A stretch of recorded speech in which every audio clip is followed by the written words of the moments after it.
a comenzar el tema del ejercicio de la jurisdicción indígena originario campesina.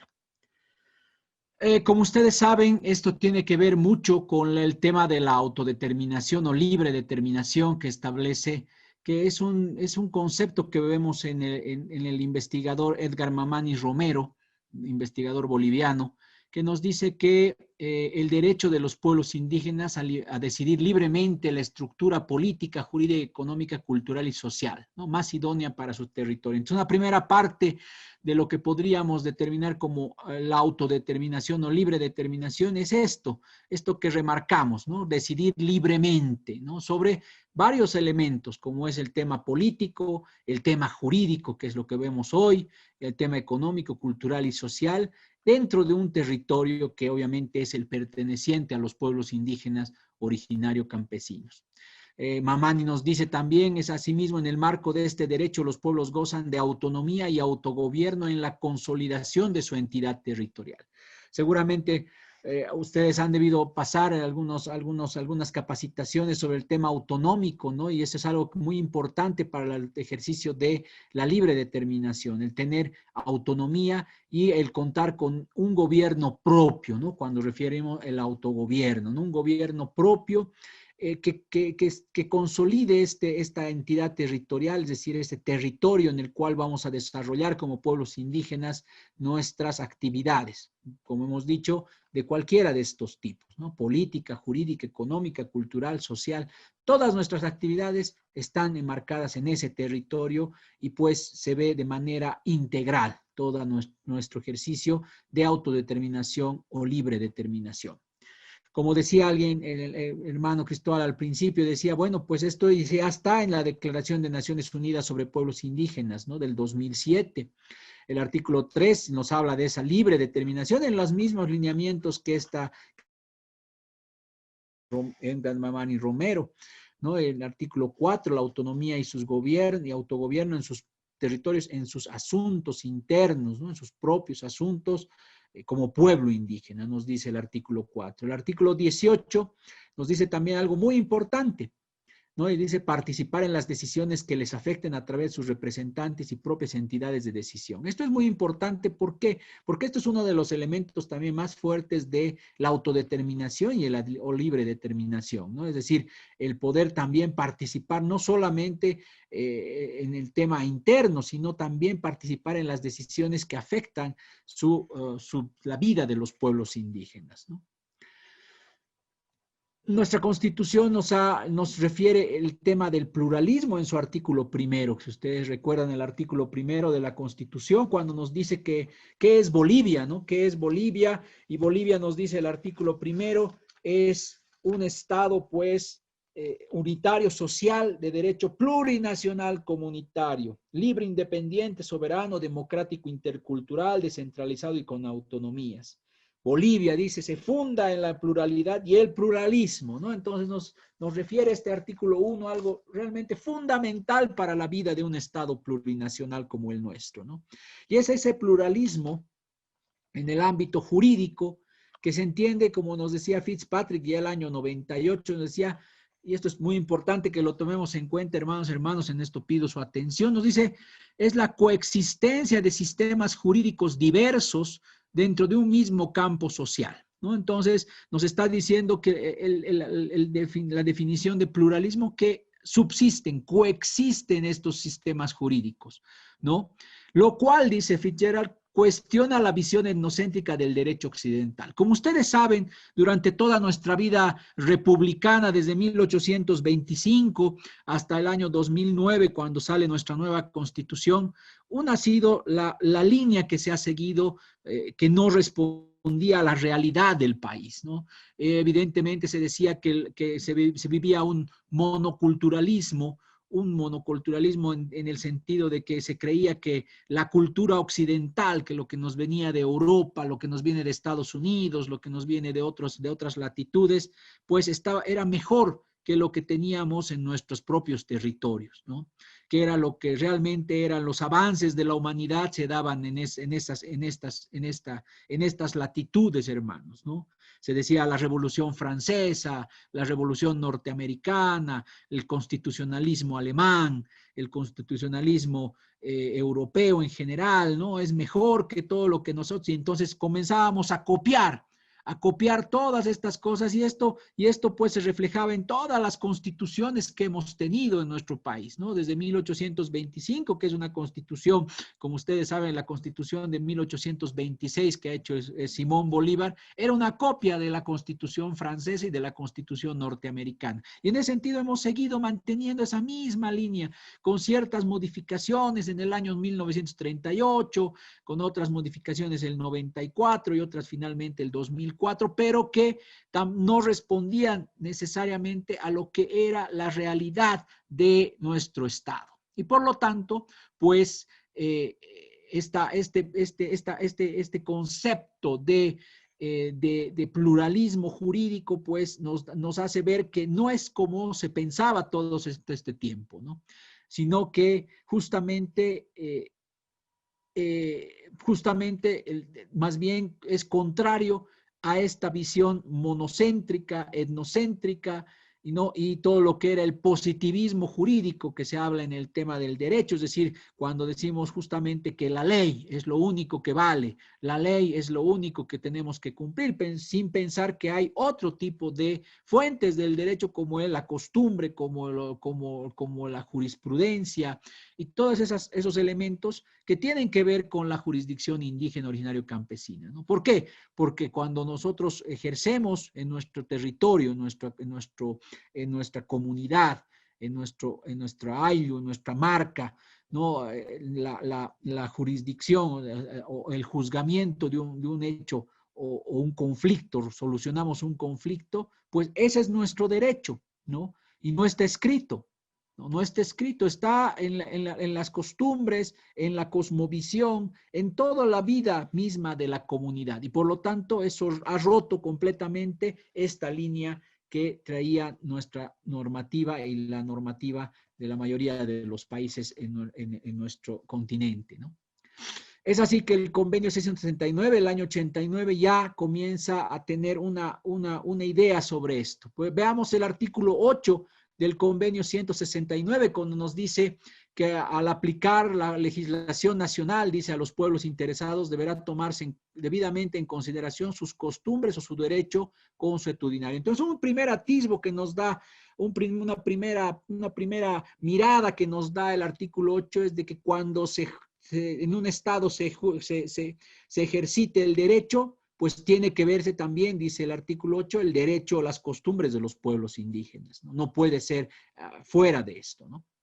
Este artículo en el numeral 2 dichos pueblos, dice, debe tener el derecho a conservar sus costumbres e instituciones propias, siempre que éstas no sean incompatibles con los derechos fundamentales definidos por el sistema jurídico nacional, ni con los derechos humanos internacionalmente reconocidos. Por lo tanto, nos está diciendo este artículo que se respeten las instituciones propias, que se respete el derecho de los pueblos indígenas, con la única excepción es de que estos derechos no sean contrarios a los derechos fundamentales que están en la Constitución, ni a los derechos humanos en general, ¿no? Entonces, esa es la única excepcionalidad que nos pone. Sin embargo, esto no es cerrado, no es cerrado. Hay mucha jurisprudencia de organismos internacionales que establecen también límites, pero también una interpretación sobre esto, ¿no?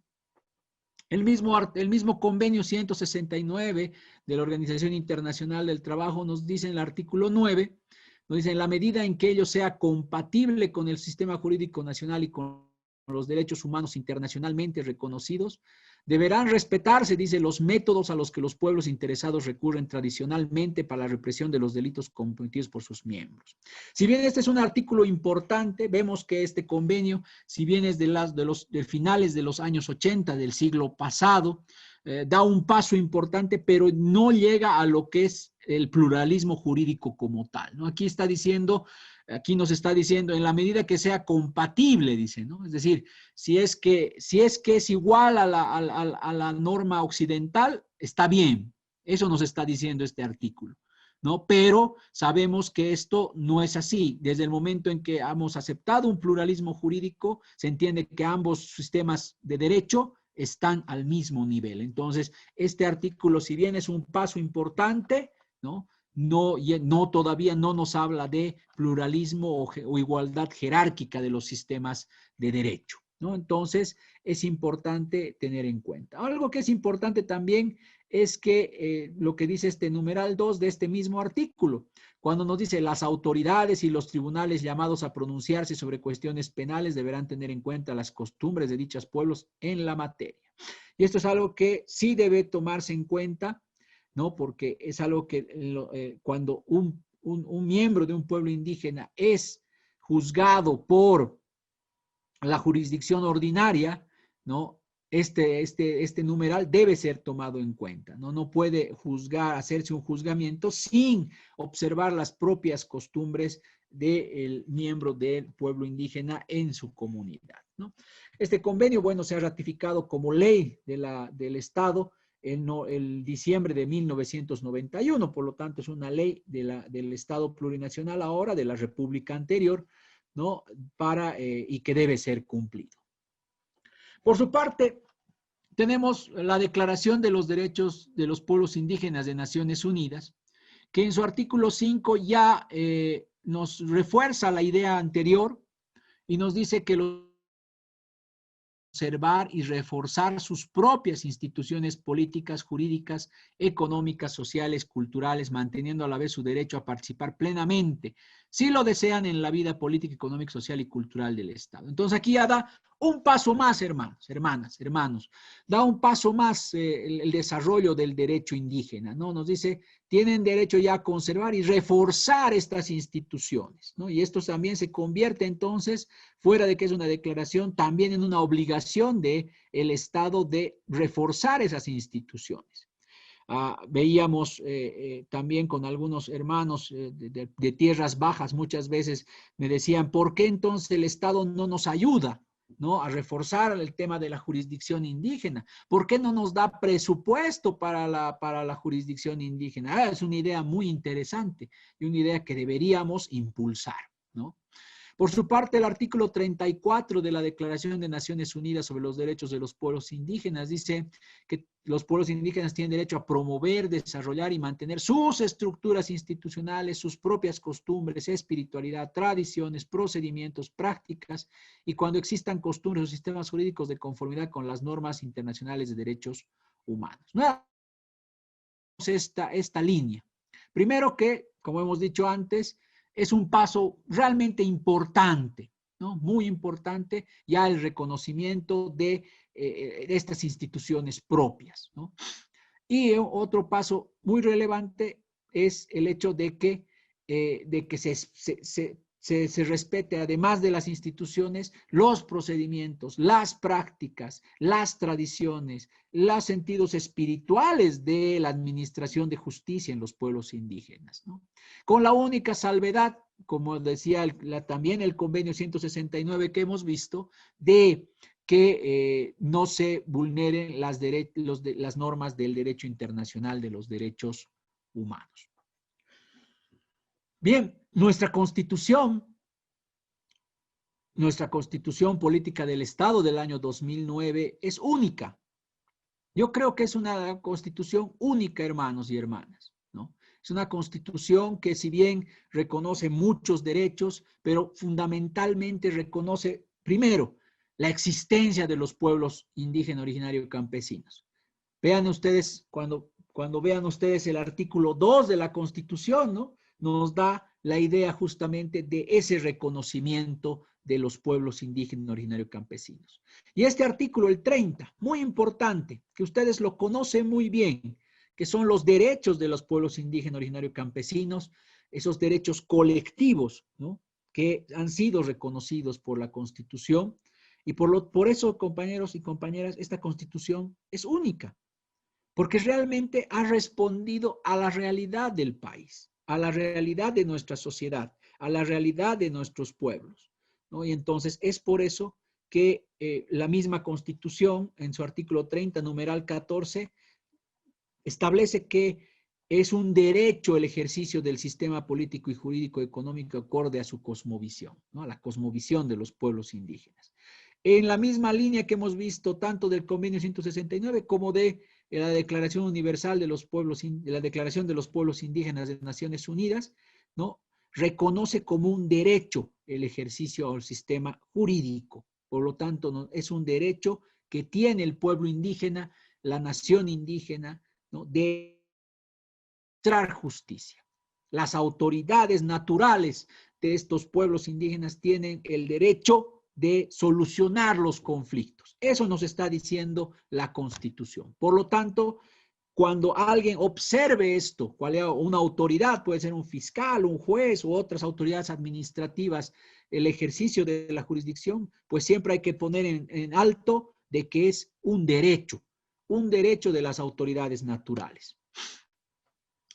La Constitución pone el concepto de plurinacionalidad, ¿no? Y esto obviamente ha hecho que realmente cambie el Estado, se refunda el Estado, ¿no? Y este concepto de plurinacionalidad, en algunos estudios nos señalan que ya había sido concebido, miren ustedes, en el año 1973, hace más de 46 años, ¿no? En el manifiesto de Tiahuanacu por ciertos movimientos cataristas, ¿no? Ciertos movimientos de esa que habían ya manifestado la plurinacionalidad del Estado. Lo mismo estas tesis y documentos, quizá ustedes también, algunos de ustedes deben conocer el hecho de que esta misma tesis de la plurinacionalidad está en algunos documentos de la CESUD-CB de los años 80, nos dice alguna investigación, ¿no? Entonces esto es importante tenerlo en cuenta porque ya desde esa época se hablaba de esto, pero no hacía eco en las autoridades del Estado, ¿no? Ahora, este carácter plurinacional tiene una correlación, una relación muy intensa con el hecho del carácter descolonizador de la Constitución, ¿no? Porque es ese carácter descolonizador que nos va a permitir hablar de plurinacionalidad y obviamente de una nueva organización territorial, ¿no? Eso es importante, compañeras y compañeros, porque si no tenemos ese carácter descolonizador, no solamente los pueblos indígenas, más bien el carácter descolonizador debe estar en los pueblos indígenas, pero debe estar también en todas las demás personas de nuestro Estado, en todos los demás grupos humanos de nuestro Estado. ¿Por qué?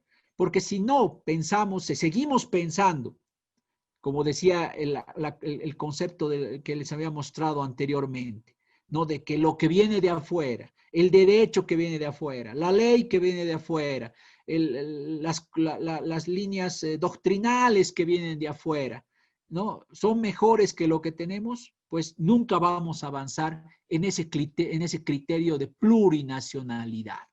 Por lo tanto, es importante mantener esa línea constitucional y rescatarla en estos momentos, ¿no? ¿Qué nos dice la Constitución sobre la jurisdicción indígena originario campesina? Quiero que queden estos conceptos muy claros.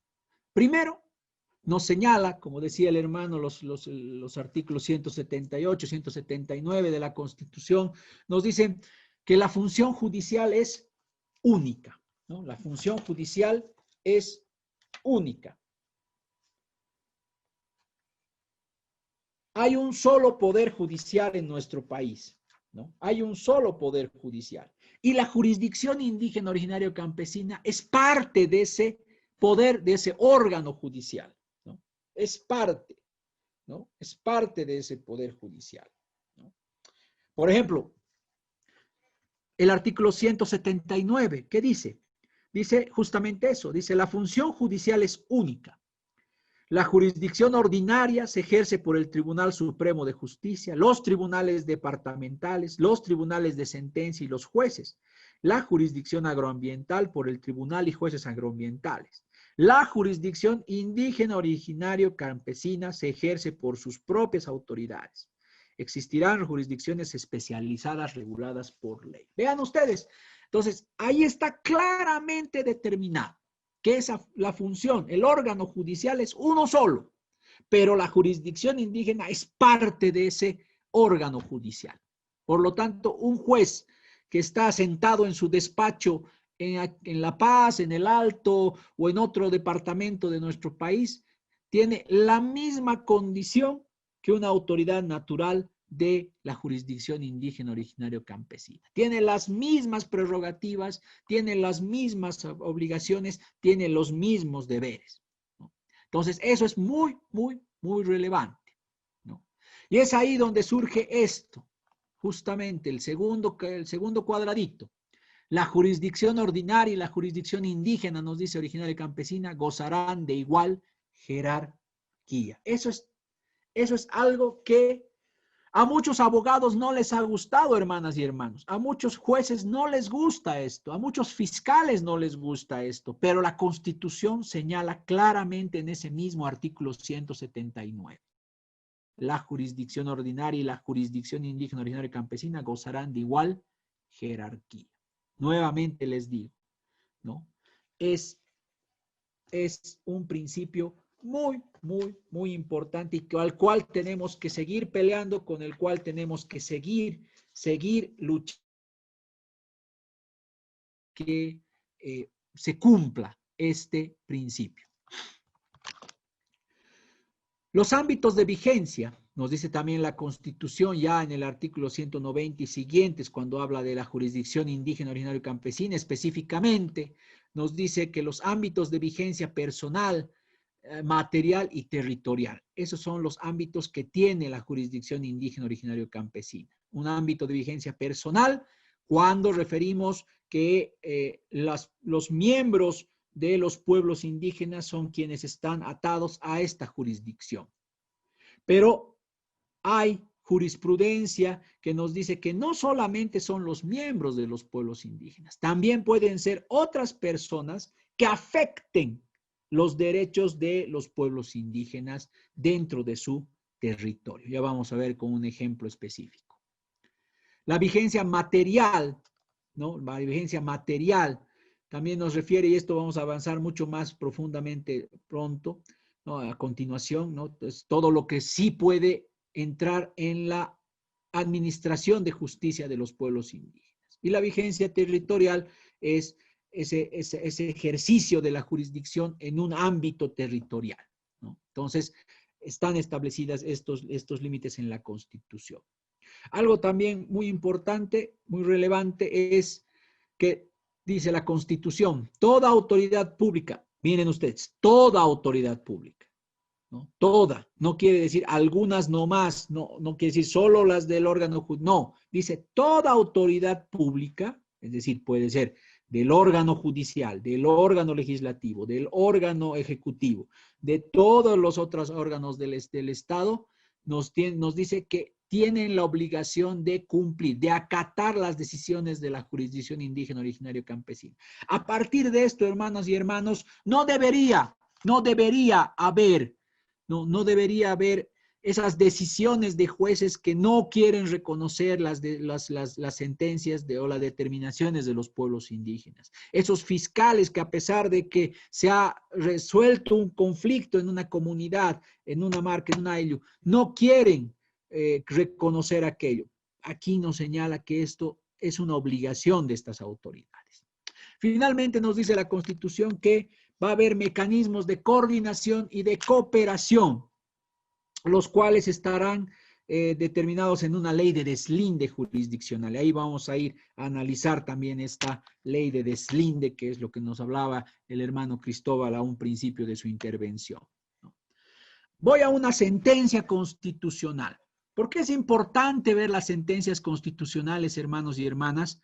Porque el Tribunal Constitucional es, según la Constitución también, es el encargado de el cumplimiento, ¿no? De precautelar los derechos establecidos y garantías establecidas en la Constitución, ¿no? Entonces le llegan los casos al tribunal. Y en este caso, esta sentencia constitucional plurinacional es la 698-2013, nos habla sobre un tema de justamente pueblos indígenas y jurisdicción indígena. Y nos dice, los pueblos indígenas, originarios y campesinos en ejercicio de su libre determinación, vean ustedes, le hemos referido a aquello, ¿no?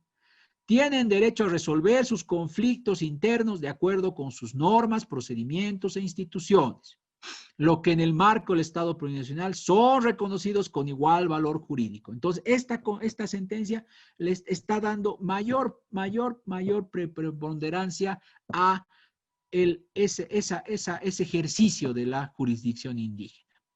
De tal forma, dice, cuentan también con la facultad de hacer cumplir sus resoluciones y hacer valer sus decisiones frente a los demás órganos, lo que hemos dicho antes. Tienen, dice, cuentan con la facultad de hacer cumplir sus resoluciones y hacer valer sus decisiones frente a los demás órganos e instituciones estatales, entre ellos las autoridades de otras jurisdicciones. ¿Qué dice más esta sentencia? Dice, la jurisdicción indígena, originario campesina, de acuerdo al artículo 179 de la Constitución, forma parte del órgano judicial, lo que les decía, que es, hay un solo órgano judicial y la jurisdicción indígena es parte de ese órgano. Haciendo efectivo, dice, el derecho de las naciones y pueblos indígenas originarios campesinos a que sus instituciones sean parte de la estructura general del Estado. Y en ese ámbito, al gozar de igual jerarquía de la jurisdicción ordinaria, esta no puede revisar las resoluciones pronunciadas por la jurisdicción indígena originaria y campesina y tampoco esta de aquella. Esto realmente, vean ustedes, tiene que quedar claro para todos, para todas las autoridades de los pueblos indígenas, ¿no? Que al haber igual jerarquía, la jurisdicción ordinaria no puede revisar resoluciones pronunciadas por la jurisdicción indígena, ¿no? Esto ratifica, por eso la importancia de esta sentencia constitucional, hermanos y hermanas, y ténganlo en cuenta. Respecto a lo que hablábamos, este artículo 10 de la ley de deslinde, este artículo que ha sido observado por diversas organizaciones matrices de los pueblos indígenas. Muchos de ustedes han debido participar seguramente de la cumbre de justicia indígena que se realizó hace unos 2 años atrás, donde se observó este artículo, ¿no? Porque, ¿qué dice este artículo? Muy bien, comienza muy bien, dice, la jurisdicción indígena originaria campesina conoce los asuntos o conflictos que histórica y tradicionalmente conocieron, bajo sus normas, procedimientos propios vigentes y saberes de acuerdo a su libre determinación. Muy bien. Claro, muy claro, pero donde esto está respaldado, vemos esta otra sentencia constitucional, ¿no? Entonces, nos dice esta sentencia constitucional, las decisiones de la jurisdicción indígena originaria campesina denunciadas como lesivas a derechos fundamentales en contextos interculturales, en el ejercicio del control plural de constitucionalidad, deben analizarse en el marco de los siguientes parámetros. ¿Qué significa esto? Significa que en tanto una decisión en base a este numeral, a ese parágrafo 1 de la ley de deslinde, del artículo 10 de la ley de deslinde, una sentencia, una resolución de los pueblos indígenas debe cumplir estos 4 pasos, ¿no? ¿Qué significa? A veces se usan términos complejos, pero vamos a explicar. Dice armonía axiomática. Significa que las decisiones de los pueblos indígenas, las decisiones que ustedes asumen en sus diferentes territorios, deben tener, dice, armonía axiomática. Es decir, deben estar basadas las decisiones en los valores, en las tradiciones, en las costumbres, en la cosmovisión de la comunidad.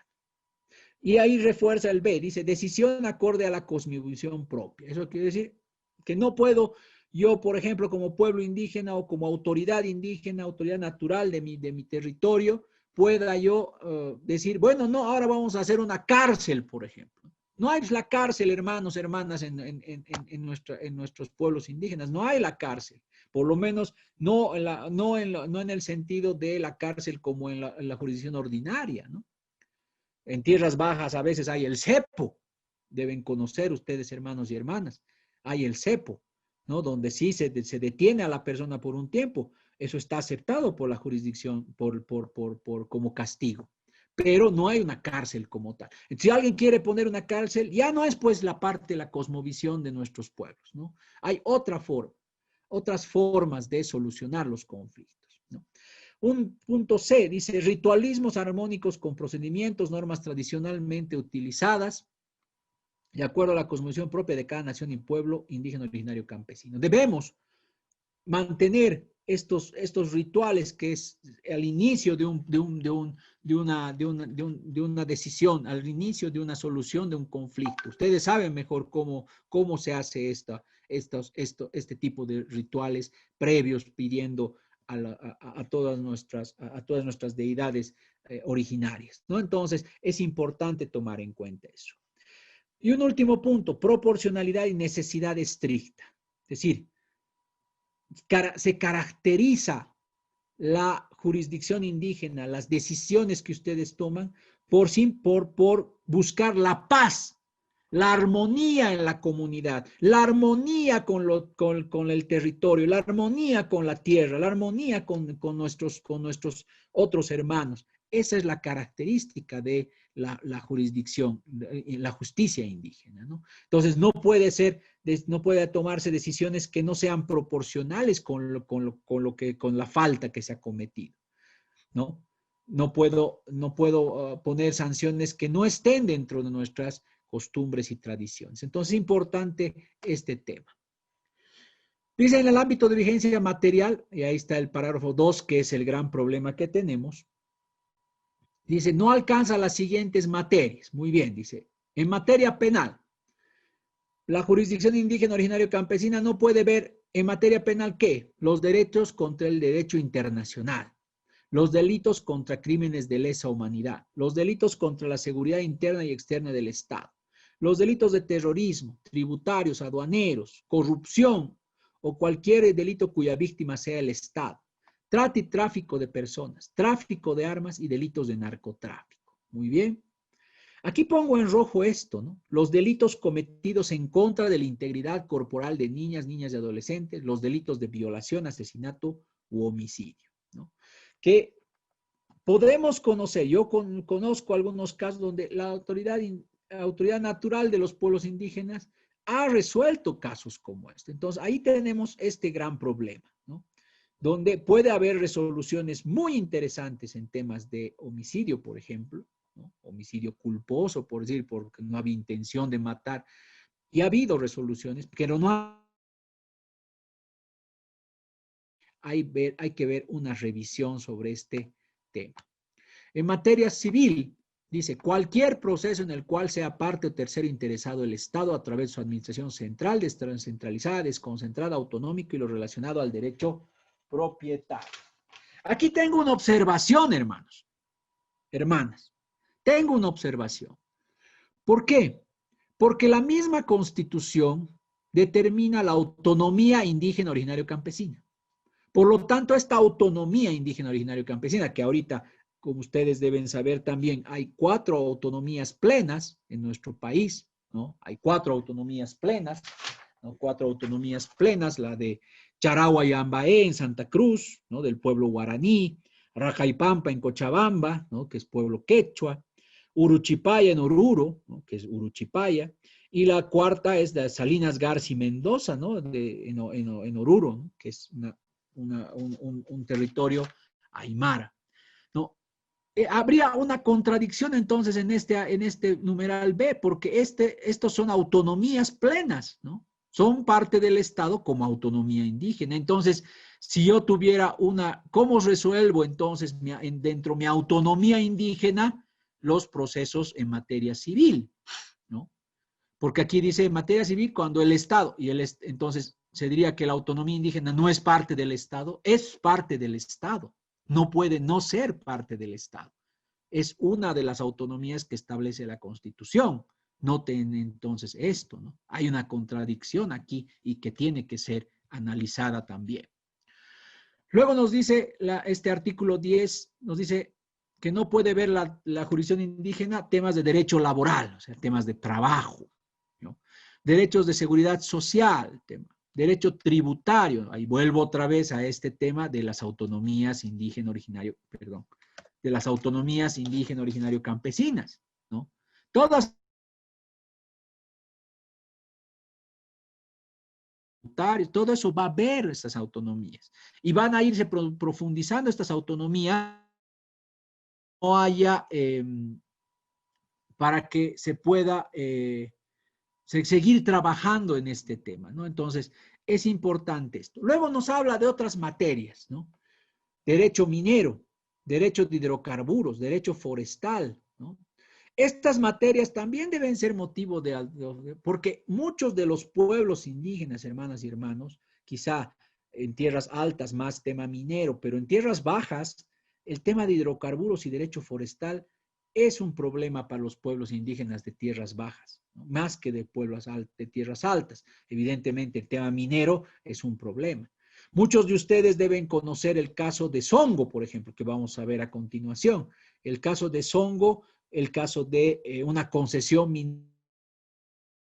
ambientales de la zona de Songo aquí en el municipio de La Paz, que es un área rural del municipio de La Paz, pero es un tema que hay que ver también, ¿no?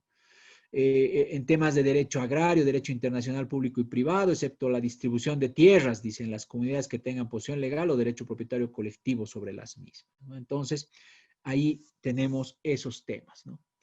Otras dice que estén reservadas por la Constitución Política del Estado y las leyes jurisdiccionales ordinario, ambiental y otras reconocidas legalmente. Aquí justamente vemos el caso de Songo, hermanos, hermanas. Es la sentencia constitucional plurinacional 006-2013. ¿Qué dice? ¿Cuál era el problema en Songo? Había un minero, este señor José Óscar Bellota Cornejo, que tiene una concesión minera. Esa concesión minera es de oro y por lo tanto tiene una alta contaminación ambiental en los cultivos, en las aguas de la comunidad agraria en la comunidad de Songo, ¿no? La comunidad le pide a este minero que haga acciones para evitar la contaminación, pero él no lo hace. Dice, las autoridades naturales, las autoridades indígenas le piden que cumpla sus determinaciones para ya dejar de contaminar el agua, contaminar la tierra de este lugar. Pero él no lo hace. ¿Por qué? Basado este señor en el hecho de que justamente la ley de deslinde nos dice que en tema de derecho minero no pueden intervenir las autoridades indígenas.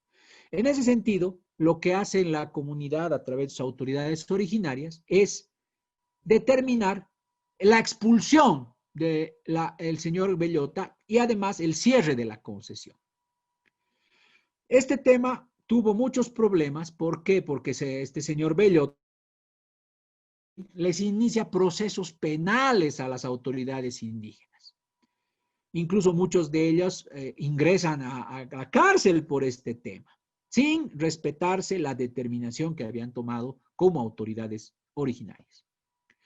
Pero el tema va al Tribunal Constitucional y sale esta sentencia, que ya es del 2013, que señala de que lo que han hecho las autoridades indígenas está bien y que, como dice acá, las medidas adoptadas por el afectado al conjunto, al uso indebido de recursos mineralógicos, hídricos, forestales, contaminación de ríos y explotación por más de 30 años de riqueza material existente en sus territorios, que en lugar de traer beneficio ha generado daños en el medio ambiente y el conjunto y afectado al conjunto de las familias.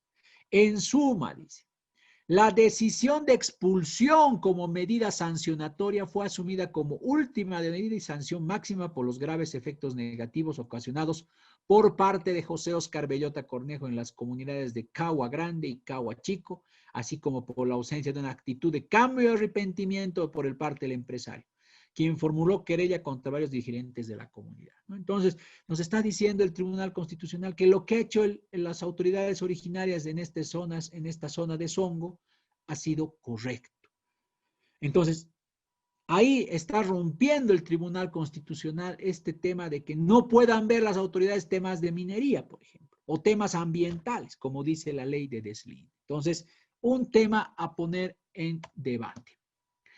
Ahora sí, quiero también escucharlos a ustedes, hermanas y hermanos, cómo está funcionando la justicia en sus territorios, ¿Qué circunstancias afectan la administración de justicia indígena en su labor de ustedes? ¿Cuál es el tratamiento que hace su estructura interna a la temática de administración de justicia? ¿Cómo están manejando la administración de justicia? ¿Qué problemas están teniendo? Entonces, quisiera pues dar para poder ver estos temas que hasta el momento hemos ido viendo, avanzando, y cómo podríamos ver estas preguntas, qué opiniones tienen, participaciones o también dudas que puedan tener. Entonces, está abierta la palabra, hermanos y hermanas, para su participación.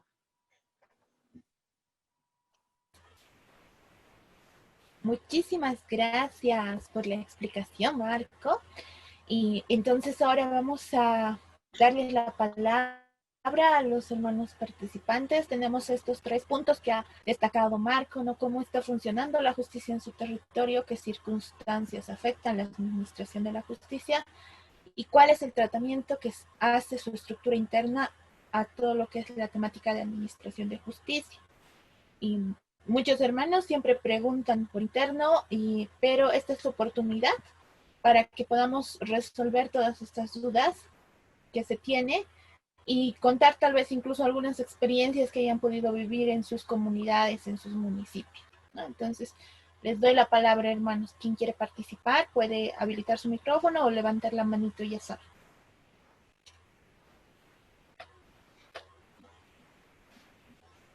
Adelante, hermanos.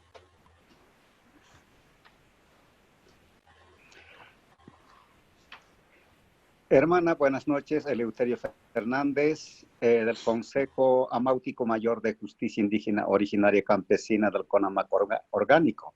Me gustaría participar. Adelante, hermano Eleuterio. Muy bien, atentamente he escuchado toda la exposición. Bueno, a lo que refería justamente el exponente, cuáles son los problemas que nosotros chocamos. Es el conflicto de competencias en la que también ha sugerido los problemas con los jueces, ¿no? También para los que podamos decir de que han habido siempre todas estas trabas, tanto de los abogados, jueces, en minimizarnos. ¿Qué saben señores? Así, esa es, ¿no? Otro punto, lo que podría realmente exponer es el caso justamente del 073 de esta ley. Me parece, con todos los que se ha expuesto, ¿no? Si nosotros analizamos dentro del espíritu de la ley, casi estaría hecho de nulo la ley 0073. No tendría en cierta manera efecto. La igualdad jerárquica, desde ya, ¿no? Por ejemplo, en este caso, nuestros procedimientos propios, principios y valores están a la igual jerárquica con la Constitución Política del Estado. También estaría en este punto, ¿no?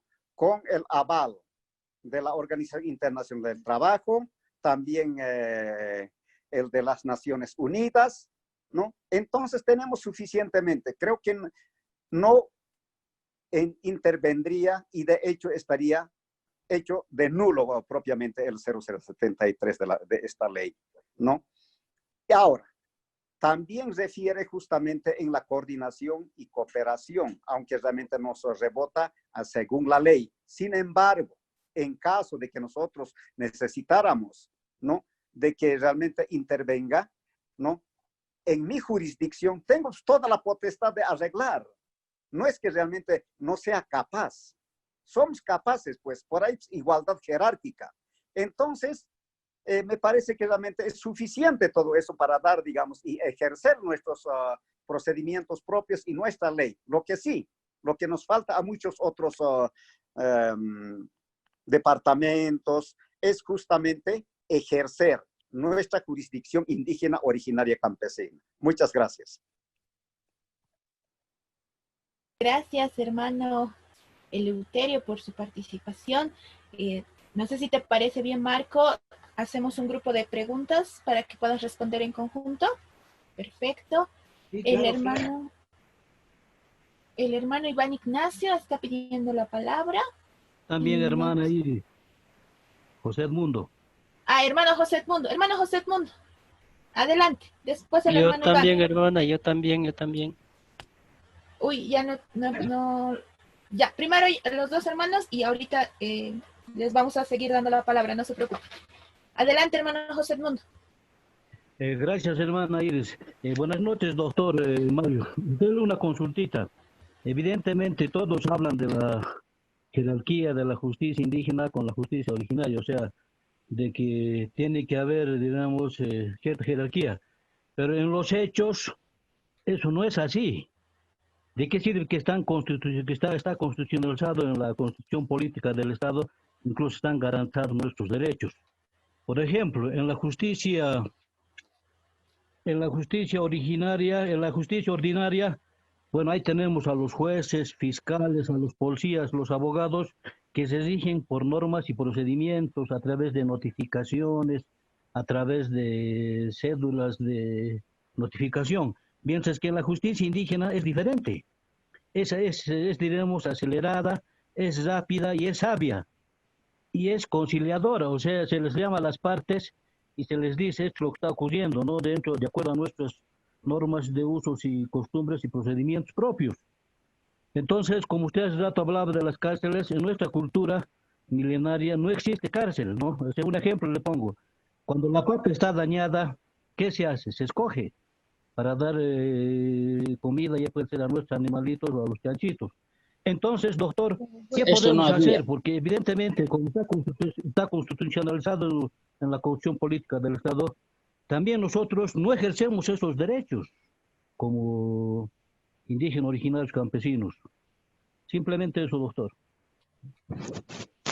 Gracias, hermano José Edmundo, por su participación. Le paso la palabra al hermano Iván.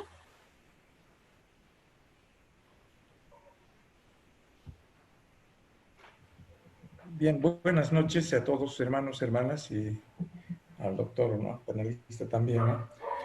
Bien, yo creo que es muy importante remarcar el hecho de que el ejercicio en la administración de justicia indígena en nuestro país, en nuestros territorios, se está dando simplemente desde la visión y la óptica comunitaria. Y no hemos llegado aún a la visión desde la dimensión política, el tema de la justicia. Y cuando hablo de la dimensión política, no estoy hablando de la dimensión político-partidaria, sino político-comunitaria. Es decir, eso es causa por la que no tenemos sistemas propios de justicia, que no hay, digamos, un marco legal, digamos, genérico de los sistemas de justicia en los territorios y en las comunidades. Yo soy ex estatuyente y soy de Salinas de García Mendoza, de la Ayllu Huatari. Tenemos nuestra autonomía reciente y ya estamos en la etapa de la ruta crítica hacia la transmisión del municipalismo a la autonomía. Y tenemos debilidades en cuanto a justicia indígena, ¿no? Entonces, por ejemplo, una de esas debilidades es la quizás falta de capacitación y también voluntad de nuestra propia gente que ha estado adormecida y acostumbrada a siempre ser manejada por la justicia ordinaria. Y quedan todavía eso, porque ahora está siendo, digamos, objeto de inclusive del sometimiento y la intromisión de la justicia ordinaria. Cuando un problema en la justicia indígena originaria no se resuelva o no esté de acuerdo uno de los afectados, recurre a la justicia ordinaria, a un abogado. Y le mete nomás un proceso, sin tomar en cuenta de que esa no es su competencia. Entonces crea problemas al interior del gobierno originario y al interior del bien débil sistema de justicia indígena que tenemos. El hecho de que nosotros como autoridades, nuestras autoridades sean autoridades jurídicas también, ya es un poco dificultoso porque la autoridad originaria solamente tiene vigencia de 1 año, su gestión. El panelista que es abogado ha estudiado 5 años o más, no sabemos, pero para ser abogado y para tener este conocimiento en la justicia ordinaria. Y también le han tomado seguramente otro tiempo para un poco introducir en este tema de la justicia indígena. Pero un juez natural, como le llaman, ¿cómo va a resolver un problema si tiene 1 año nomás de gestión? Por eso es importante crear una escuela, quizás adecuada, una escuela de jueces o de magistrados indígenas en la comunidad. Pero necesitamos un marco jurídico genérico, porque es cierto, tenemos propios usos y costumbres, principios y valores que solamente lo vamos a poder manejar nosotros en nuestro territorio. Entonces, ese es uno de los problemas fundamentales del sistema, ¿no? Asimismo, creo que es muy importante generar escuelas de capacitación, ¿no? Eso yo creo que tiene que entender, ¿no? Porque estamos llegando a extremos. En mi pueblo, en este momento, hoy día hay un problema serio, donde los propios hermanos originarios están cometiendo delitos, cometiendo errores, ¿no?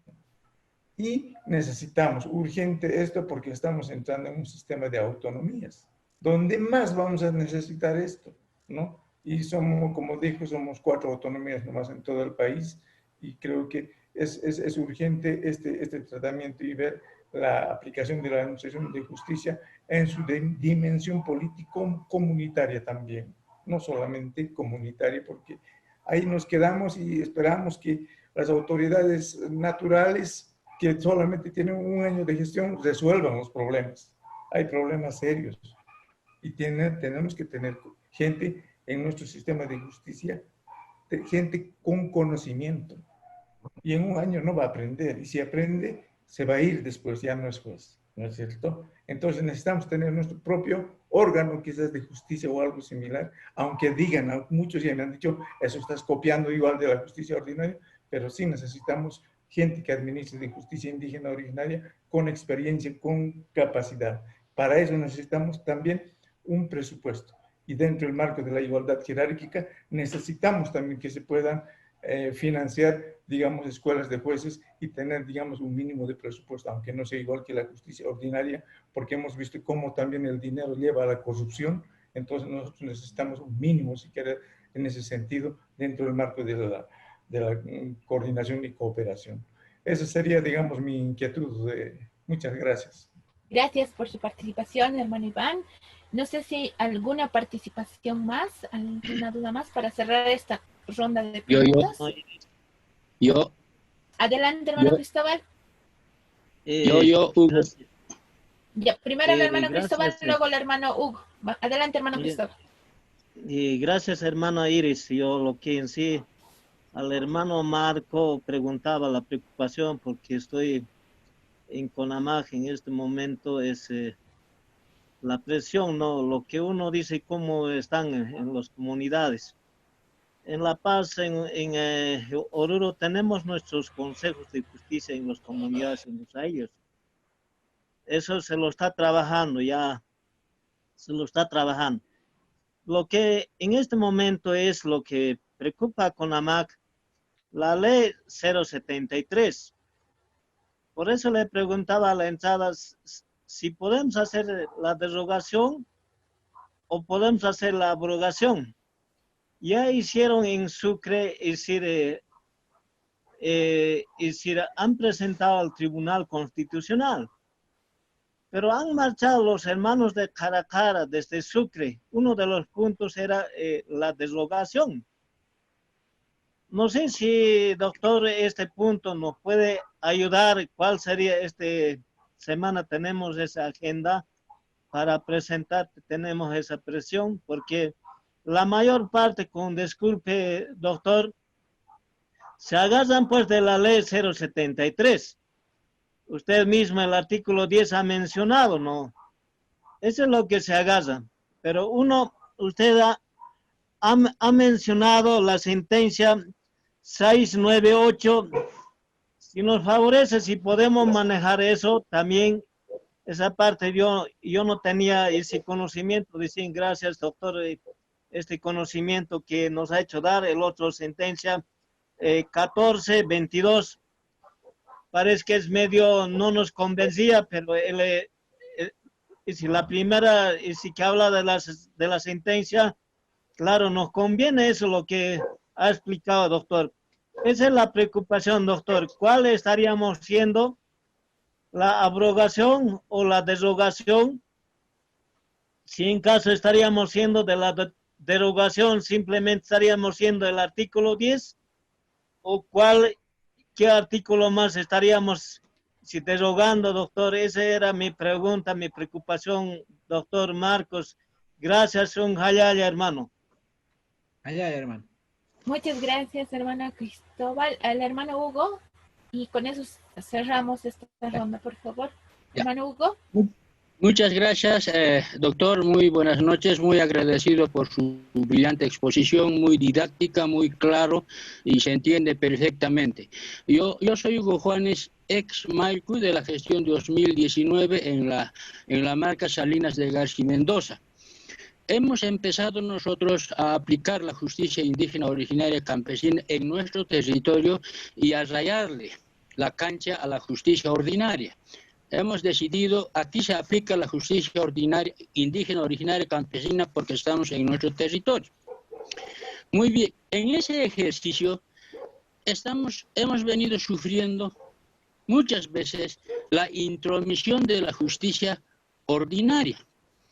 Un comunario que no estaba de acuerdo con la sentencia, digamos así, salía de la justicia indígena originaria, tomaba un abogado, presentaba una demanda, incluso hasta de revisión de nuestra sentencia, y el juez, para desgracia, discúlpeme el término, para desgracia nuestra, le da curso.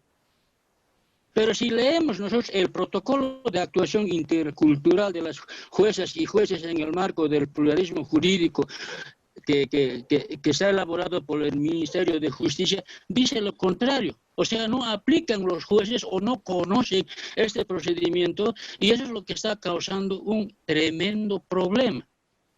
Ahora, ¿qué circunstancias afectan a la administración? Justamente esto, la intromisión abusiva, y como nuestras autoridades originarias no tienen la formación necesaria, muchos asumimos ese cargo por usos y costumbres, esperamos un año y nos tenemos que ir, pero pocos los que tenemos vocación de servicio empezamos a estudiar la situación en nuestra marca, preguntar a nuestros ancestros, investigar cómo administraban nuestros abuelos, considerando que la justicia indígena originaria campesina es milenaria, ¿no? En la anterior charla decían, yo hablaba de los valores morales, el Amazú, y el expositor me dice, eso es colonial. No es colonial, porque el Amazú, el Amaqueya y el Amayuya es de los incas, antes de que la colonia entre. De esa manera distorsionan, sufrimos estos hechos.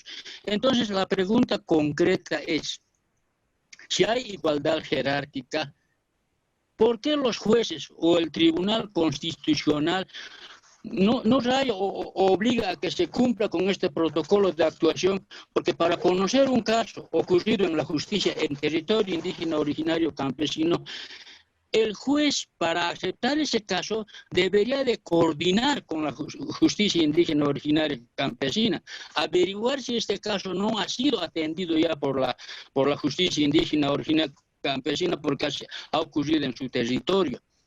Entonces, no sé qué mecanismos tenemos que hacer para que las instancias superiores de la justicia ordinaria respeten pues el trabajo que está haciendo la justicia indígena originaria campesina. Y eso es un obstáculo para que se formen líderes en este campo, ¿no? Un obstáculo tremendo, entendiendo de que nosotros solamente tenemos la experiencia de la vida, en cambio ellos tienen la experiencia de 5 o más años de estudio y práctica, y como sabemos también que la justicia ordinaria está tan maleada, esas prácticas están introduciendo al escenario de la justicia indígena originaria, doctor. Muchas gracias y nada más. Muchísimas gracias, hermano Hugo. Ahora sí, Marco, tienes la palabra para poder responder las dudas de los hermanos. Muchas gracias, Iris. Bueno, a ver, muchas gracias realmente por sus participaciones. Para mí es aprendizaje también de este largo camino que nos resta por lograr que la jurisdicción indígena y al mismo tiempo pues el Estado plurinacional sea respetado como tal, no sea cumplido como tal. Obviamente hay muchos problemas que se están dando, evidente el tema del conflicto de competencias es latente. Desgraciadamente, en 2 participaciones hemos visto este tema del conflicto de competencias. Desgraciadamente, como les decía a un principio de nuestra intervención, a la mayoría de los abogados, primero, o no les gusta este tema, o realmente no lo conocen, ¿no? Entonces, cuando asumen como fiscales, como jueces, mantienen ese desconocimiento de esto que estamos avanzando hoy, esto que estamos viendo hoy, ¿no? Y por lo tanto, como no conocen o no quieren conocer, pues ocurren estos inconvenientes, ¿no? Del hecho de que no haya la posibilidad de entender las decisiones de la jurisdicción indígena. Entonces ahí aparecen los conflictos, estos famosos conflictos de competencia, que luego complejizan mucho la solución de los problemas. ¿Por qué? Porque ya uno tiene que entrar a plantear una excepción, ¿no? de conflicto de competencia, de cosa juzgada, ya empezamos.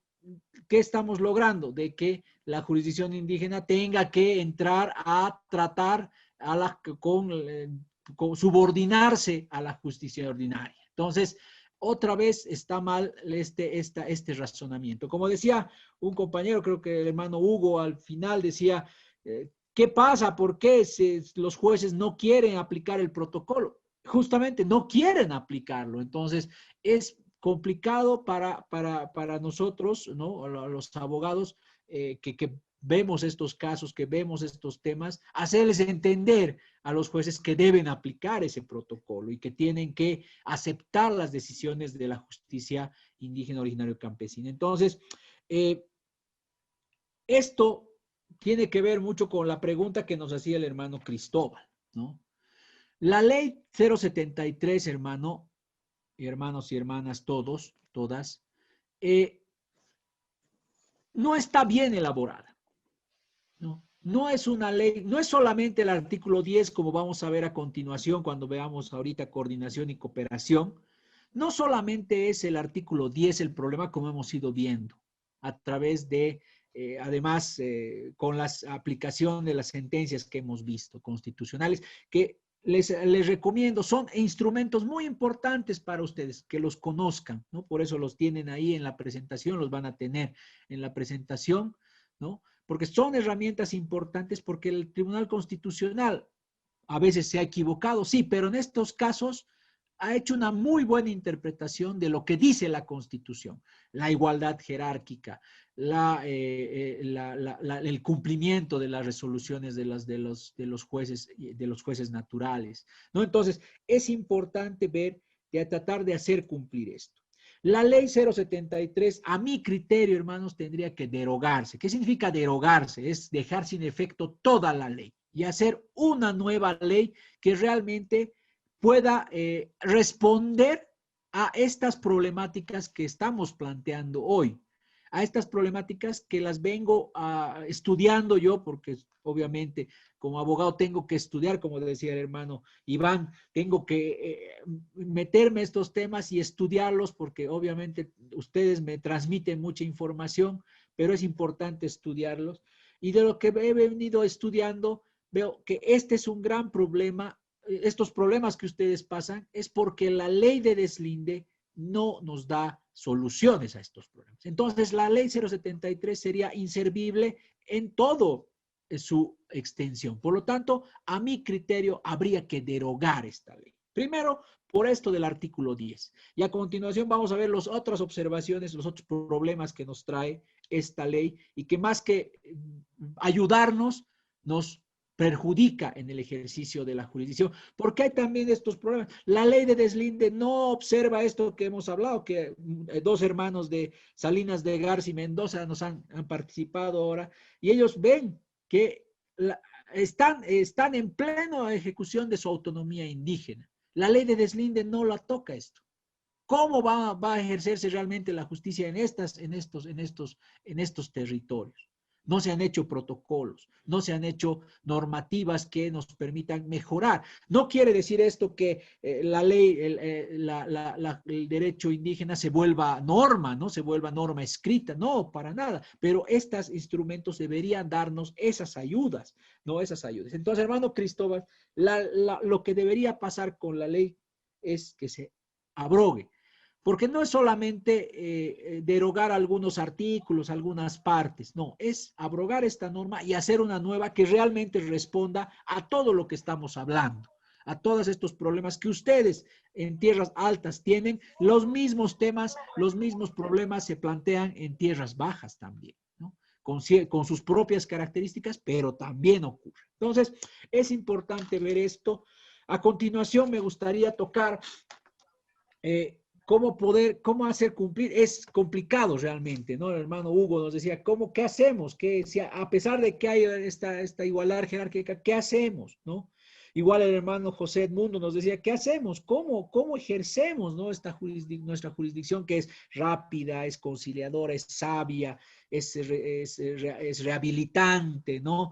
Es mucho más pacífica, armoniosa, no tiene los problemas que tiene la justicia indígena, ¿no? Es justamente, primero, es importante que que se conozca entre estos elementos entre los miembros de los pueblos indígenas. Eso también es algo que hay que ver como CONAMAC, hermano Cristóbal, ¿no? De hacer que estos cursos, que estas capacitaciones, que sean de carácter horizontal, tanto con autoridades, con profesores universitarios.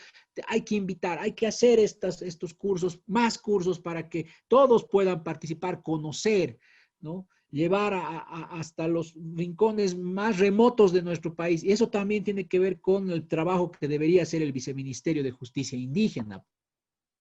Tiene que ver con esa capacitación que nos decía el hermano Iván, ¿no? Tiene que ver con eso, ¿no? Falta esa mirada, esa política de Estado para poder trabajar estos temas, ¿no?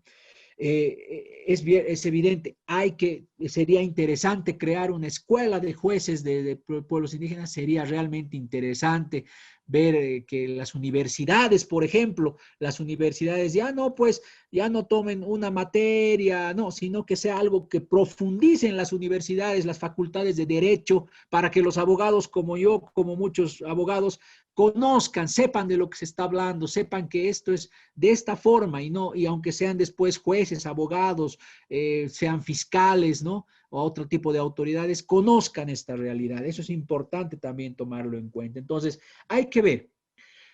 Bien, hasta ahí veremos entonces cómo sigue desarrollando este tema. El tema de la coordinación, hermanos, ¿no? El artículo 13. Dice, la jurisdicción indígena originaria campesina, la ordinaria, la agroambiental y las demás jurisdicciones legalmente en el marco del pluralismo jurídico, concertarán, dice, medios y esfuerzos para lograr la convivencia social armónica, el respeto de los derechos individuales y colectivos y la garantía efectiva del acceso a la justicia de manera individual o colectiva. Dice, concertarán, dice, ¿no? Medios y esfuerzos. ¿Qué significa esto? Medios y esfuerzos. No significa que todas las jurisdicciones deberían tener mecanismos claros de coordinación, mecanismos continuos de coordinación, ¿no? No solamente hacer una cumbre cada 4 años, cada 5 años, no, es crear mecanismos con todo el tiempo que estén trabajando en estas problemáticas, que estén brindando capacitación a todos los jueces, a jueces ordinarios, a jueces agroambientales, a jueces constitucionales, a jueces penales, civil. Todo el tiempo debería estar este tema en la agenda del órgano judicial, ¿no? Para que realmente cumplan esto. Y esto no se está cumpliendo porque aquí no dice esta ley, este artículo 13, no dice deben concertar, no, dice concertarán, es decir, como que lo deja a la voluntad, a la buena voluntad de las autoridades, ¿no? De las autoridades, ¿no? Dice, la coordinación será oral o escrita. Muy bien, pero ¿bajo qué mecanismos, ¿no? ¿Bajo qué mecanismos? El artículo 14 dice, estos mecanismos, ¿cuáles son? Y vamos a ver qué mecanismos más son una declaración de buenas intenciones que realmente mecanismos concretos de coordinación, ¿no? ¿Qué dice? establecimiento de sistemas de acceso transparente e información sobre hechos y antecedentes de personas. ¿Cómo hacer esto? ¿A través de qué otros mecanismos, de qué procedimientos, de qué protocolos? No hay, ¿no? No hay. Si ustedes quisieran como autoridades naturales saber pedir antecedentes policiales de una persona, ¿les dan? ¿Les darán? ¿Pedir antecedentes al Ministerio Público de una persona? ¿Les dan? No les dan. O les van a dar muy limitado, ¿no? No tratan este tema como autoridades, ¿no? Dice, establecimiento de espacios de diálogo, dice, u otras formas sobre la aplicación de los derechos humanos en sus resoluciones. ¿Qué espacios de diálogos hay, compañeras, compañeros, hermanos y hermanas? ¿Qué espacios de diálogo se han hecho hasta ahora? Muy pocos. Nosotros como organización de la sociedad civil hemos abierto estos espacios, pero mientras había la posibilidad de que nosotros podamos respaldar estos espacios, se han hecho. Pero cuando ya no ha habido esa posibilidad, ahí han muerto estos espacios, ¿no? Que han sido realmente interesantes. Tenemos ejemplos interesantes de estos espacios de diálogo, ¿no? Hemos tenido en Oruro, hemos tenido en Cochabamba, hemos tenido aquí en La Paz estos espacios, pero los hemos impulsado, pero cuando ya no hemos podido hacerlo, ya no se han continuado estos espacios y ya todo el trabajo ha quedado trunco, ¿no? Porque no hay una política de Estado que respalde esto, ¿no? Dice el C, establecimiento de espacios de diálogo y otras formas para el intercambio de experiencias, lo mismo, ¿no? Hay un mecanismo continuo, hay un mecanismo todo el tiempo que esté funcionando. Y de paso, este artículo, ¿qué dice el artículo, el numeral D, como ustedes pueden ver al último? Dice, otros mecanismos. ¿Cuáles? No puede una ley decir otros mecanismos así alegremente, abierto el tema, sin decir cuáles van a ser esos mecanismos. Entonces, es muy importante tomar en cuenta que este también es un artículo incompleto, un artículo hueco, que no nos da claramente estas herramientas. Cooperación, artículo 15. La jurisdicción indígena originaria campesina, la ordinaria, la agroambiental, dice, tienen el deber de cooperarse mutuamente. Muy bien, ¿no? Muy bien, tienen el deber, evidente, si se entiende desde la Constitución que tienen la misma jerarquía, pues tienen el deber de cooperarse. Y ahí es donde surgen estos problemas que nos decían. La intromisión de las autoridades ordinarias, ¿es cooperación? No es cooperación, es intromisión. Por lo tanto, esto ya está vulnerando este artículo. No están pidiendo cooperación, sino están metiéndose en las decisiones de la jurisdicción indígena originario campesina. Entonces, esa intromisión ya no es cooperación. Por lo tanto, pues esto no se está cumpliendo. Y lo mismo, ¿qué mecanismos de cooperación nos dice? Los mecanismos de cooperación, dice, se desarrollan en condiciones de equidad, transparencia, solidaridad, participación, control social, celeridad, oportunidad y gratuidad. Principios, ¿no? Muy bien, se hace esto, los fiscales actúan de esta forma, los policías actúan de esta forma, los jueces actúan de esta forma. No, en su mayoría seguramente ustedes me dirán, no actúan de esta forma. No actúan de esta forma. ¿Qué dice sobre la cooperación este artículo? ¿Cuáles mecanismos establece? Dice, las autoridades jurisdiccionales y las autoridades del Ministerio Público, Policía Boliviana, Régimen Penitenciario u otras instituciones deben prestar inmediata cooperación y proporcionarán los antecedentes del caso a las autoridades de la jurisdicción indígena originaria campesina cuando ésta lo solicite. O sea, la cooperación se circunscribe solo a esto, solo a dar antecedentes. ¿No podría un juez natural pedir la participación de la policía para que brinde seguridad en un proceso? ¿Para que notifique a las partes? ¿Podría? Debería poder, porque es un juez también. ¿Podría pedir el auxilio del Ministerio Público para que pueda, por decirles, analizar pruebas? ¿Podría? Sí, debería, porque es un juez. Debería el Ministerio Público tener abierto este canal para las autoridades indígenas, ¿no? De análisis de pruebas, análisis de ciertos elementos, ¿no? Debería tener esta ley ese tipo de mecanismos. Pero aquí lo circunscribe a los antecedentes. ¿no? A los antecedentes. Entonces, vean ustedes lo mal hecha que está esta ley, lo mal hecha que está esta norma.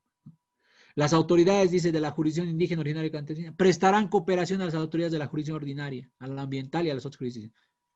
Ya, muy bien, prestamos, pero ¿bajo qué mecanismos, bajo qué parámetros? ¿Cómo van a solicitar? ¿No? ¿Cómo van a solicitar esa cooperación los jueces? ¿No? Quizá ahora lo hacen, sí, lo hacen en algunas partes, yo he podido evidenciar esto, pero más es de una forma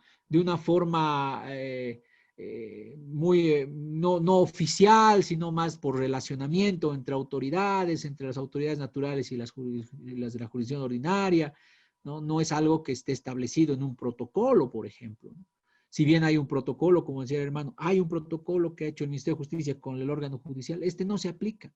Es un libro enorme, pero sin aplicación, ¿no?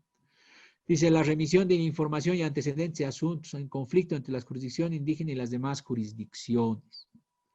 Entonces, aquí, por ejemplo, debería plantear esta ley claramente estos conflictos. ¿Cómo solucionar rápidamente los conflictos entre la jurisdicción indígena y la jurisdicción ordinaria? ¿Cómo? Rápidamente, porque obviamente la norma dice que tiene que ir al Tribunal Constitucional, pero ustedes saben, eso puede tardar meses, puede tardar años incluso. ¿Cómo van a solucionar? Eso debería estar en esta ley. Eso debería estar y no está. Simplemente vean ustedes, dice la remisión y conflictos entre las jurisdicciones. Ya, pero ¿cómo? ¿Qué vamos a hacer? Y nuevamente cierra este mismo artículo, dice otros mecanismos de cooperación. Muy bien, otros mecanismos. Pueden ser miles, pero ¿quién ha trabajado en esto? ¿Quién ha realizado estos mecanismos? Muy abierta la norma para interpretaciones, ¿no? Entonces, es ahí los grandes problemas, no solo como decía hace un momento, y del artículo 10, sino son estos otros artículos que son la parte más importante de esta ley, ¿no? Más importante de esta ley, ¿no? Tanto el artículo 10 como los mecanismos de cooperación y coordinación son la parte relevante de la ley, ¿no? Por eso, hermanas y hermanos, decía que esta ley no solamente hay que cambiar estos artículos, sino hay que cambiar la ley que realmente cumpla los principios y parámetros constitucionales, ¿no? En ese sentido, compañeras, compañeros, hermanos y hermanas, es importante ver que tenemos estas dificultades que ustedes han manifestado en el tema de coordinación y también como la forma de trabajar sobre esto. Y nos dice, nos planteamos que estas dificultades, la ley dice, a través del diálogo, pero este diálogo tiene que brindarnos soluciones, ¿no? Y estas soluciones llevarnos a acuerdos. Esa sería la estructura que nos está dando la ley, ¿no? Para lograr coordinación y cooperación a través de este diálogo. Pero lo que peca la ley, ¿no? Lo que peca la ley es de que no nos da los pasos a seguir para lograr este diálogo, estas soluciones y estos acuerdos que nos permitan el ejercicio igualitario de las jurisdicciones. Por eso es importante plantearse, ¿no? Plantearse, primero, esto es un poco lo que podríamos plantearnos, ¿no? El tema de, primero, plantearnos una estructura, como CONAMA quizá tenemos que estructura general, lo que quizá decía el hermano Iván de Salinas de García y Mendoza, decía, tenemos que plantearnos qué es lo que queremos, cómo queremos plantearnos esto, cómo va a ser nuestra administración de justicia sin pecar de volverla un procedimiento, un sistema parecido al ordinario, ¿no? Eso hay que tomar también en cuenta, ¿no? Es que no es que lo volvamos una norma escrita o tengamos procedimientos iguales, juicios, no. Manteniendo los lineamientos de la propia jurisdicción indígena, ¿cómo queremos trabajar esto? ¿No? ¿Cómo vemos cuál es el planteamiento que nos hacemos? ¿No? Ahí construiremos esta ruta crítica que planteo, ¿no? Para lograr que la norma cuenta con una propuesta de mecanismos adecuados de cooperación y coordinación. Es decir, plantear ya la propia abrogación y nueva ley de deslinde jurisdiccional con mecanismos de cooperación y coordinación, pero que realmente respondan a las problemáticas que tienen la administración de justicia indígena en este momento. En ese punto podremos tener también la propuesta de, por ejemplo, un presupuesto que también se refería el hermano Iván. Un presupuesto no será en la misma proporción, quizá no, pero quizá un presupuesto que permita un funcionamiento de ciertas estructuras de juzgamiento, ¿no? Estos mecanismos de cooperación, ayude a los mecanismos de cooperación y coordinación, ¿no? Y obviamente la propuesta de modificación normativa, ¿no? Esta propuesta de modificación normativa que sería, a mi criterio, una de las propuestas, uno de los aportes más grandes de la CONAMAC, quizás no ahorita ¿no? Sino para ya el próximo gobierno, para realmente que impulse, que ponga como política pública este tema de la jurisdicción indígena originaria, así como otros, ¿no? Como el tema de autonomía indígena, como todo, ¿no? Hasta ahora, imagínense, en 10 años de vida como Estado plurinacional tenemos 4 autonomías, nada más que 4 autonomías. Se le ha puesto tantas baches a este tema, ¿no? Y lo mismo en el tema de la justicia indígena, ¿no? No se ha impulsado de la manera adecuada. No se ha dejado, no se le ha dado la necesaria. Después de tantos años, miren, después de que el 2009 se hace la Constitución, el 2010 se hace la ley de deslinde, ¿no? Y el 2016 recién, miren ustedes, cuántos años después, recién se hace una primera cumbre de justicia indígena, ¿no? Entonces, vean ustedes, realmente el impulso que se le ha dado ha sido mínimo, ínfimo. Y por lo tanto, estamos ahora en la oportunidad de plantear esta estructura, esta propuesta de modificación normativa, estas propuestas de cooperación y coordinación a una siguiente legislatura que pueda hacer esta nueva ley de deslinde jurisdiccional. Y qué lindo sería que la CONAMAC pueda plantear ya claramente, ¿no? este trabajo, ¿no? Entonces, es importante tener en cuenta estos elementos, hermanos, hermanas, para poder avanzar con este trabajo que es tan importante para la vida, para el autogobierno, para la autodeterminación de los pueblos indígenas, ¿no?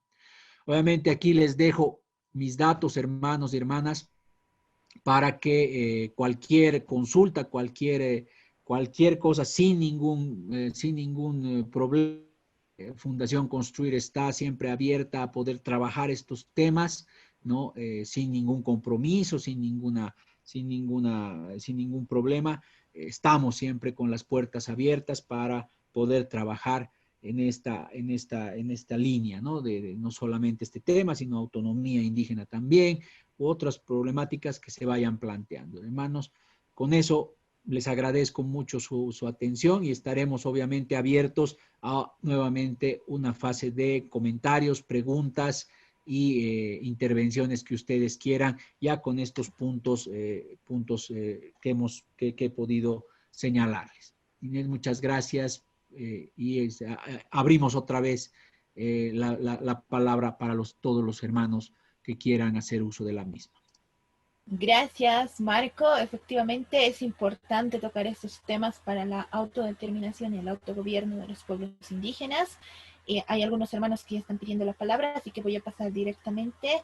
Primero el hermano Fausto Chayapa y luego el hermano Aurelio, ¿no? Adelante, hermano Fausto.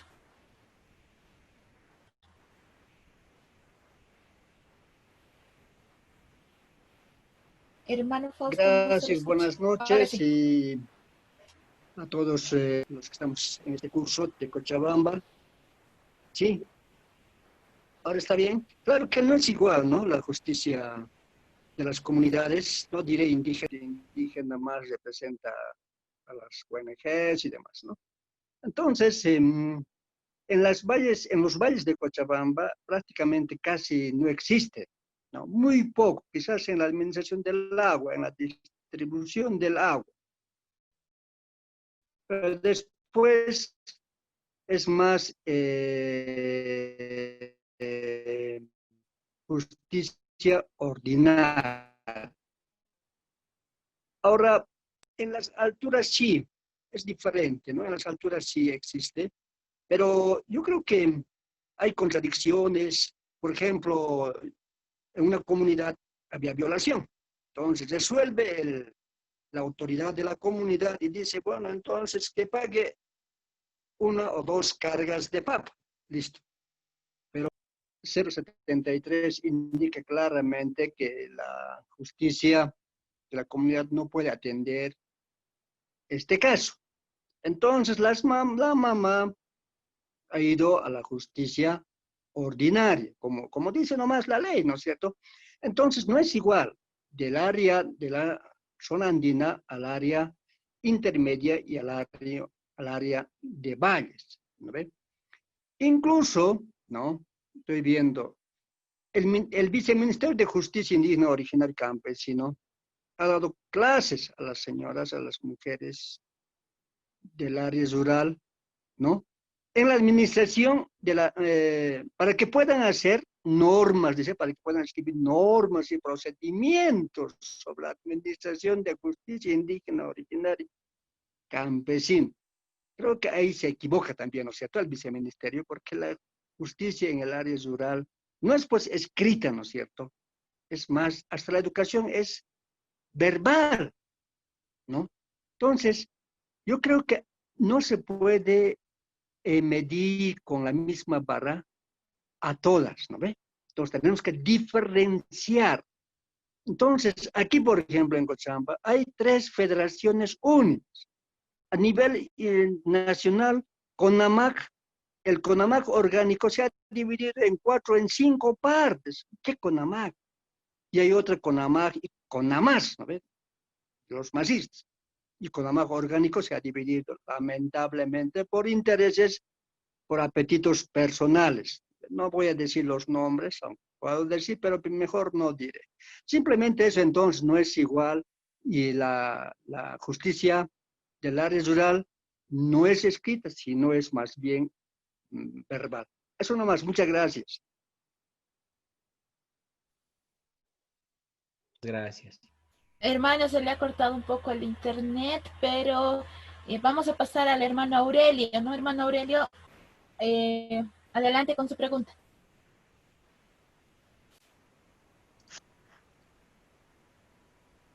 ¿Aló? Se le escucha, hermano Aurelio. Ya, muchas gracias. Buenas noches. Por su intermedio, saludar a mi gran amigo Marco Loaiza. Nosotros aquí, o sea, en su pregunta que estaba en 3 partes más o menos dirigido hacia antes y no había tiempo para pensar en ese momento, pero aquí nosotros en el Ayllo, en los Ayllos del norte Potosí, en uno de los Ayllos, Caracha, por ejemplo, en el cual estoy yo, aplicamos en dos formas la justicia indígena. Nosotros conocemos en la primera instancia todos los delitos, ¿no?, de robo, todos los delitos material, también corresponde en lo territorial porque ocurre en nuestro territorio. Y también pues en los 3 ámbitos, ¿no?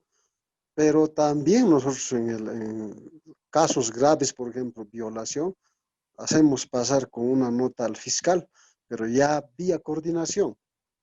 Eso es. Pero cuando nuestra gente se va directo por desconformidad a la justicia ordinaria, entonces ahí viene, digamos, el mecanismo de la declinatoria. ¿Cuántos ya hemos bajado nosotros de los jueces? O sea, hemos bajado varios declinatorias y lo arreglamos. Además, hay dos partes, digamos. Uno es del Ayllo Aymaya, otro es de Ayllo Caracha. Entonces, la declinatoria lo presentan los 2 segundas. Entonces, los 2 segundas resuelven. O sea, nosotros estamos aplicando la justicia indígena en esa forma. ¿Cuáles son nuestras debilidades? Las debilidades es que necesitamos capacitarnos mucho más. ¿Quién nos va a capacitar? Ahí tiene el Estado, o sea, no tiene una voluntad política de implementar o aplicar o hacer, digamos, que la justicia indígena funcione. Porque a los jueces siguen capacitando a los fiscales, ¿no ve? En la ordinaria. Pero en los indígenas no están, lo que estaría faltando es un poco sistematizar sus modelos de resolución, sus actas. Después, obviamente, pues desde muchos años hemos venido arreglando nuestros conflictos sin la presencia del Estado, toda la vida republicana. Entonces, yo pienso que las autoridades de las diferentes marcas tienen que aplicar la justicia indígena en ese sentido. Si el juez está agarrando ese tema que les compete a las autoridades, hay que declinarlo, pues. Y cuando el juez niega la declinatoria, entonces va en consulta al tribunal. Mientras tanto, también nos preparamos, ¿no? Entonces, así estamos manejando aquí. Y yo pienso que con todas las líneas que ha dado Marco, nosotros tenemos que aplicar. Ahora, nada va a resolver, digamos, la abrogatoria o la derogatoria, porque tendríamos que incluso trabajar esto con el próximo gobierno, de que tal vez posiblemente se modifique un proyecto de ley modificatorio, no sé, en ese sentido había que trabajar, porque si abrogamos la ley, otra ley va a ser difícil también pues, aprobar, porque no hay voluntad política del Congreso. ¿Cómo será el próximo asamblea? Va a ser muy heterogéneo, ¿no es cierto? Entonces yo pienso que así nomás debíamos aplicar. Tenemos experiencias muy exitosas aquí en nuestros ellos, que por vía declinatoria hemos resuelto varios casos, ¿no? Y también con agroambiental coordinamos. Ahí cumplimos la coordinación. Ellos nos convocan a todas las audiencias de conciliación, pero siempre pasa por la autoridad originaria, por el Gilanco, segunda, y recién puede ir. El que no pasa, entonces vuelve con declinatoria. Eso es de conocimiento pleno de los jueces. De esa forma nos hacemos respetar aquí en UNCIA, por ejemplo. Tenemos fiscal, juez agroambiental también, juez civiles, penales. Pero también ellos casi en los 9 años de Bustillo, así se hacen respetar. Entonces, había que hacer este tipo de socialización o hacer un evento de experiencia exitosa que tenemos. Yo voy a repetir esto, y de esta forma entrar, porque cada vez reclamar, derogue, abrogue, mientras tanto los conflictos van ocurriendo, ¿no? El caso Songo, por ejemplo, es un ejemplo muy claro para mí. Entonces, yo eso quería comentar, y pues buena retroalimentación, por ejemplo, del doctor Marco, que ha expuesto. Yo quiero felicitar y saludar a todos los que están presentes en este medio virtual. Muchas gracias. Gracias, hermano Aurelio, gracias. Muchas gracias, hermano Aurelio. No sé si hay alguien más que quiere participar para completar esta ronda de preguntas.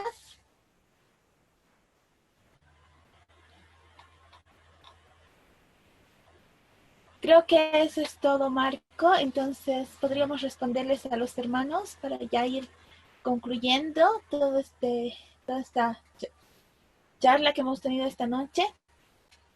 Claro que sí. Bueno, dos intervenciones muy, muy buenas. Muchas gracias al hermano Fausto y al hermano Aurelio.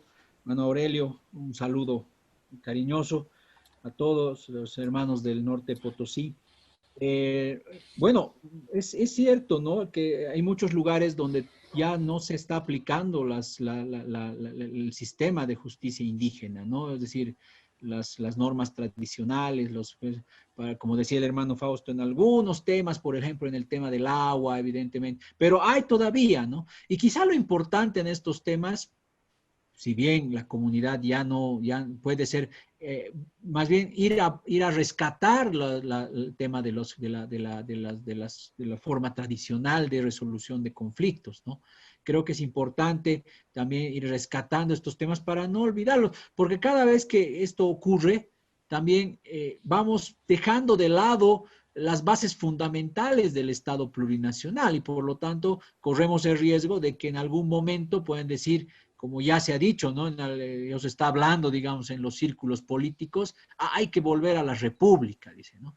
Y justamente ahí es donde hay los riesgos de que todo lo que se ha podido avanzar, lo poco que sea o mucho que se ha podido avanzar, se pierda, ¿no? Y por eso creo que es importante el rescate de estas formas tradicionales de resolución de conflictos para poder ver. Ahora, obviamente es una decisión colectiva, es una decisión de la comunidad, como decía el hermano Fausto, aquí en los valles es muy distinto, es muy diferente, evidente, ¿no? Si bien necesitamos una norma, un cambio de la norma, ¿no? Yo voy a seguir, digamos, señalando esto, ¿no? Una necesidad de una ley de deslinde realmente bien hecha, ¿no? Necesitaríamos siempre rescatar, digamos, estas formas tradicionales.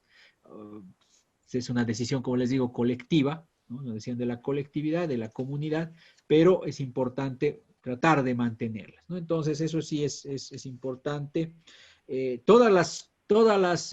que he podido yo ver en tierras bajas, hemos estado con hermanos de la CIDOP también, ¿no? Trabajando estos temas, ¿no? De la CEPILAP aquí en La Paz, ¿no? Varios otras del pueblo guaraní también, ¿no? Hemos estado trabajando también con ellos. Entonces, todas tienen sus propias características, ¿no? Tienen sus particularidades de formas de manejar. Cómo ha sido tan interesante lo que nos decía Aurelio, cómo ellos han logrado. Y eso es algo realmente relevante. Como él dice, sería interesante ver estas experiencias exitosas, ¿no? Yo les había comentado que he tenido experiencias exitosas en algunos lugares en Cochabamba, en algunos lugares acá en La Paz, en Oruro, ¿no?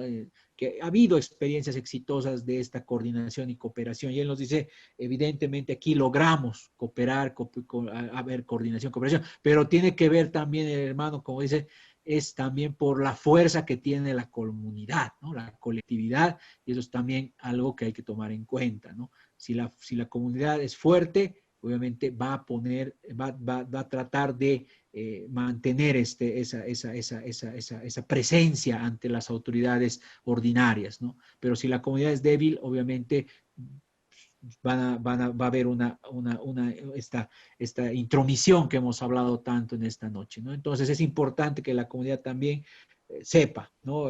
Manejar estos temas, ¿no? Entonces, es importante ver estas experiencias exitosas. Hay que tomar en cuenta esto justamente como para alimentar lo que les decía, las propuestas de el gráfico que habíamos visto, las propuestas de coordinación y cooperación. Estas experiencias son muy importantes porque ahí se ve cómo realmente puede funcionar bien esto, ¿no? Cómo podría funcionar bien. Y a partir de eso, pues hacer estas propuestas que mejoren en los lugares donde no está funcionando bien, que son muchos lugares donde no funciona bien, tanto en tierras bajas, tierras altas, hay lugares donde no funciona. Entonces es importante plantearse como CONAMAC, ¿no? Primero, esto que nos preocupaba, lo que decía el hermano Fausto, ¿no? Decía, hay 3 federaciones, 4 CONAMAC. Yo creo que eso hay que trabajar primero, tener fuerza para que el Estado plurinacional se mantenga, hermanos y hermanas, y mantener esta línea de trabajo, de unión, para lograr también resultados en estas problemáticas que se tienen, el tema de justicia, el tema de autonomía, el tema económico también, que es algo importante, ¿no? En las comunidades. Entonces, bueno, yo acabo aquí, espero haberles ayudado. Espero poderles ayudar en el futuro con las problemáticas que tengan y agradecer otra vez al CIPCA Regional Altiplano la posibilidad de trabajar con esto, de ayudar con esto y pues siempre dispuestos a dar una mano a todos los que necesiten en este tema, ¿no? En estos temas que son importantes como institución que somos Fundación Construir y también como personalmente para mí es muy importante trabajar en estos temas. Agradecerles, hermanos, muy honrado nuevamente de poder estar con ustedes esta noche. Muchas gracias a todos los hermanos y hermanas y pues aquí yo cerraría mi participación. Muchas gracias.